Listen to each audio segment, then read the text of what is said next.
Welcome back, guys. Today I'm going to be going over a guide for Black Panther, air quotes, Thor, which is essentially the red path. The red path focuses on Thor's charge, that lunge he does.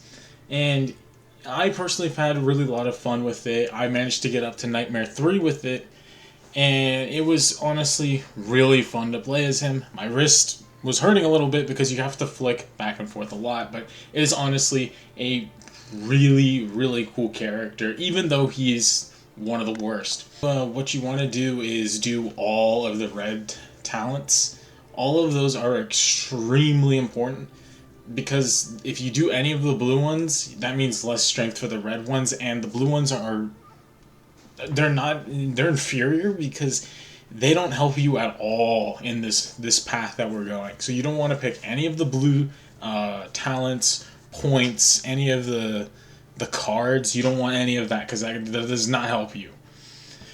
For the abilities, you Thunderous Slam is really, it's whatever. You could pick whatever. You also, I just do double orange for his E and his ultimate because the stun is okay on the green one for his E, but I like the fact that it becomes a shield on the orange one. It really helps with the survivability aspect, which is very important for this character. And his ultimate, which the green, it's kind of like pulls them all in. It's not as good as the orange one though, which not only when you use his ultimate it gives you breathing room, but when you use it, it launches almost everyone that is small in the air. Everyone goes flying, and it's really good to give you breathing room. It's just amazing. There are certain cards that are very important to pick from, other than the others. Like, obviously, you're not going to be picking the blue ones. You don't want the blue ones. That's not going to help you. But what about the red or the purple ones? Like, what if you pick all the red ones? There's got to be some good ones. There are certain cards you do not want.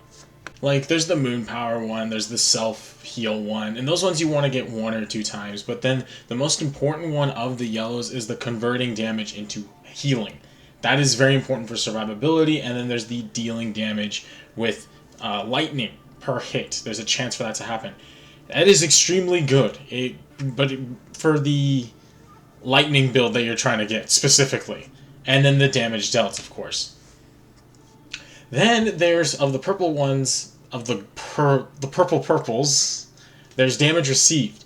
Try to get as many of these as you can. Damage received 2.5% or 5%. That is crucial because you are going to, unlike other characters, you will take a lot of damage.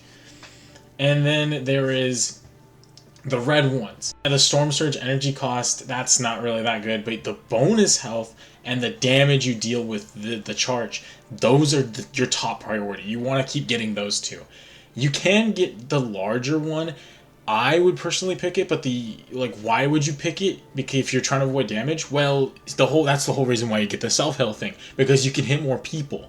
And there's the Storm Surge. It makes it so you can go further, and I personally found that one or two of these is good enough of the legendaries, because if you do any more than that, it actually kind of gets irritating using it because you can't cancel out of this. So how is this played then? Because he's not traditional like the rest of the characters. If you want to think about it, he's close to Jeff when he does hide and seek. Thor is one of the few characters like Jeff who will deal damage with his body, a specific path. The other path is a lot better in many ways, but this path brings out really good survivability out of Thor. However, I died a lot when doing this clip in the background, as you can see. I died the most out of my team of two, simply because of human error, and I didn't get the damage reduction enough times, so I would die often. As this form of Thor, you want to be dashing like left to right when you see someone. Most like Black Panthers, they dash back and forth. Him, you want to go left to right. Literally move your mouse so you're looking left and right. And you want to do it like really in really quick successions between each other, because that way you'll stay in place and you'll just do a lot of damage, because you're going to ramp up a lot of damage, stack up a lot of damage, gain a lot of health, gain a lot of shield, and you actually will do a lot more damage than you think, and you'll survive because you have so much shield, so much health. It's going to be really hard to kill you unless there's a bunch of like explosive zombies right there and you weren't paying attention, or the acid zombies, because those two are the ones that get me the most, because half the time I'm not paying attention, I'm zoning out. He's not like Punisher, where you could just sit in the back in this one, or like Blade, where you're immortal, or you're pretty close to immortal, but you're not as good as Blade. And you're not like Magic, who does a bunch of damage to everybody, or in like a giant cone in front. You're different. You're a tank. You paid for the health bar, so you're gonna use the health bar.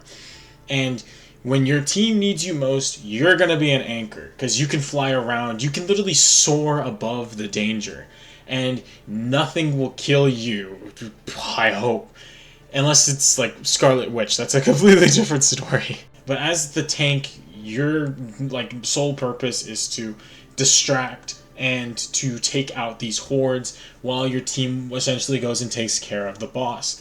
Like with bosses, he's not really good with bosses. I'm going to recommend not to use, like, your entire purpose is to be killing hordes of people and to be killing like massive groups of people. If there's a boss, you're generally not gonna kill him.